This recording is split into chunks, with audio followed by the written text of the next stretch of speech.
सृष्टि बचपन से ही दिखने में सुंदर नहीं थी, लेकिन अमीर बाप की बेटी सृष्टि पर उसकी माँ जान छिड़कती। मेरी बेटी कितनी प्यारी है, भगवान सबको सृष्टि जैसी बेटी दे। सृष्टि धीरे धीरे बड़ी होती है।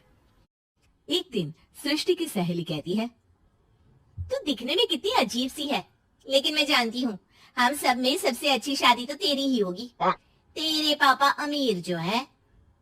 और बता नहीं सकते यार, दहेज तो हर कोई देता है, ये क्या ज्यादा ले जाएगी अपने पति के लिए?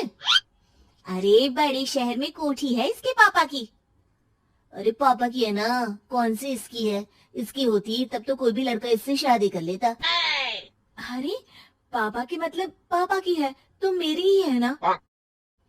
किसने कहा? अब तेरी तो तब होगी ना जब तेरा भाई ना हो। वैसे भी शादी के बाद सारी प्रॉपर्टी भाई के नाम होती है। सृष्टि समझ जाती है कि उसे किसी भी हालत में माँ बाप की सारी प्रॉपर्टी को अपने नाम करना है, लेकिन कैसे? एक दिन सृष्टि का भाई शीनू कहता है, बहन क्या कर रही है? तुझसे एक बात करनी है। अरे हाँ हाँ करना, मैं तो तेरी बहन हूँ। बहन मेरी लाइफ में ना एक लड़की है, बहुत अच्छी है। मैं सोच रहा हूँ माँ और पापा से बात करूँ शादी के लिए। सृष्टि को समझ में आ जाता है कि भाई की शादी होते ही भाभी उसे एक दिन भी घर में बर्दाश्त नहीं करेगी। क्या बात है भाई, बताना कौन है वो? यार वो बहुत अच्छी लड़की है, पढ़ी लिखी है, मेरे साथ जॉब भी करती है। बस एक प्रॉब्लम है। हाँ प्रॉब्लम? क्या प्रॉब्लम है भाई? यार वो शादीशुदा है, लेकिन उसके पति ने उसे सिर्फ इसलिए छोड़ दिया क्योंकि उसके माँ बाप दहेज नहीं दे पाए। सृष्टि ये सुनकर न जाने क्यों खुश हो जाती है। अरे भाई तो क्या हुआ, लड़की तुझे तो पसंद है ना? शीनू को लगता है कि बहन उसे समझ रही है। वो इस बात से अनजान होता है कि उसकी बहन की मंशा पूरा घर हड़पने की है। सृष्टि अपनी माँ से कहती है, मम्मी मुझे तो बहुत चिंता है, पता है शीनू क्या कर रहा है? अरे क्या कर रहा है, वो तो काम पर जाता है और वापस घर आता है। नहीं ना माँ, वो यही तो नहीं कर रहा, बाकी सब कर रहा है। आपको पता है उससे प्यार है, और वो भी एक शादीशुदा लड़की से। ये क्या हो गया, मैं सोसाइटी में क्या मुंह दिखाऊंगी? अरे तेरे पापा तो यही कहेंगे कि मैंने ही उसे बिगाड़ दिया है। माँ देखो, मेरी बात मानो, पापा पर भी विश्वास करने की जरूरत नहीं है। अब आप ही बताओ, पापा इतनी देर घर के बाहर रहते हैं क्यों? बोलो। अरे बेटा वो तो नौकरी करते हैं ना।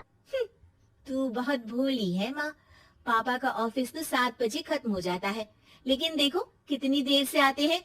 अरे नहीं नहीं बेटा, ऐसी कोई बात नहीं है। सृष्टि माँ को एक औरत से बात करते पिता की फोटो दिखाती है। देखो माँ कैसे हैं पापा, मैं ना कहती थी कि पापा सही नहीं है। मैं तेरे पापा से बात करूंगी, दे फोटो मुझे। ओ माँ वो तो डिलीट हो गई। लेकिन चल, तूने तो देख लिया ना, पापा से बाद में बात कर लेना, और हाँ मेरा नाम बिल्कुल मत लेना। हाँ माँ। अब क्या था, सृष्टि की माँ और पिता के बीच झगड़ा होना शुरू हो जाता है। सृष्टि के मन में क्या चल रहा था कोई नहीं जानता था। एक दिन, माँ सृष्टि के लिए एक लड़का देखा है, वो लोग शाम को उसे देखने आने वाले हैं। और हाँ माँ, एक खुशखबरी, मैं और पापा मिलकर एक नया बिजनेस ट्राई कर रहे हैं। शाम को लड़का आता है, सांवले रंग का। सृष्टि को तो बिल्कुल भी पसंद नहीं आता।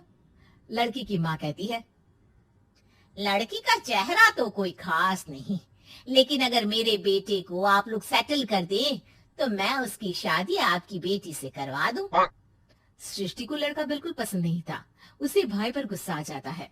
लड़के वालों के जाने के बाद कहती है, माँ देखा शीनू मेरे लिए कैसा लड़का लेकर आया, न दिखाने लायक न सुनने लायक, सेटल भी नहीं, वो भी हम करे।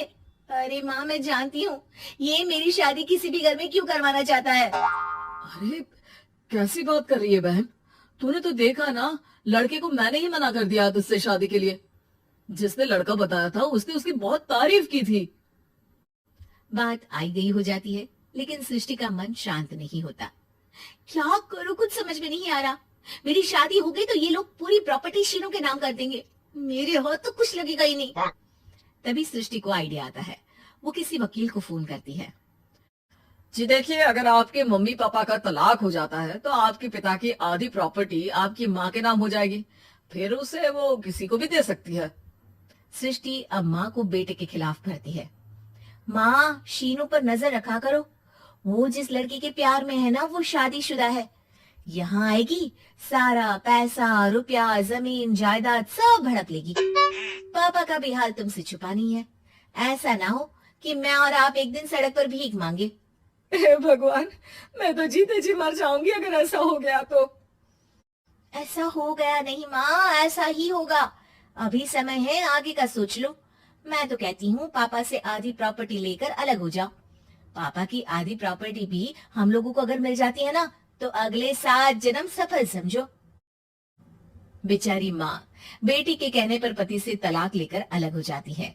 सृष्टि अब पैसों से गाड़ी और अपने दूसरे महंगे शौक पूरे करने लगी।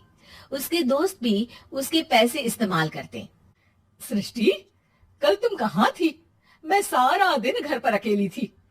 तो मैं क्या करूं? मैंने ठेका तो नहीं लिया है ना तुम्हें संभालने का। माँ को सृष्टि से ये उम्मीद नहीं थी। वो बैठकर रोने लगती है। वहीं उसका पति यानी कि सृष्टि के पिता आ जाते हैं। मैं जानता था कि तुम्हारा यही हाल होगा, तो आपने मुझे रोका क्यों नहीं? मैं रोकता तो तुम रुकती क्या? सृष्टि के कहने पर तुमने मुझ पर अपने बेटे पर शक किया, लेकिन तुम ये भूल गई कि कैसे हम दोनों ने मिलकर जीवन में इतना सब खड़ा किया। माँ पति के गले लग जाती है। मुझे माफ कर दीजिए, मैंने आपकी कमाई का एक बड़ा हिस्सा गवा दिया। कोई बात नहीं, तुम साथ हो तो मैं ऐसी 7 प्रॉपर्टी खड़ी कर दूंगा। तभी वहां सृष्टि आ जाती है रोते हुए। माँ, मयंक ने मुझे छोड़ दिया। वो बोल रहा था जब तक मेरे पास पैसे थे तब तक ही वो मेरे साथ था। पापा, माँ, मुझे माफ कर दीजिए।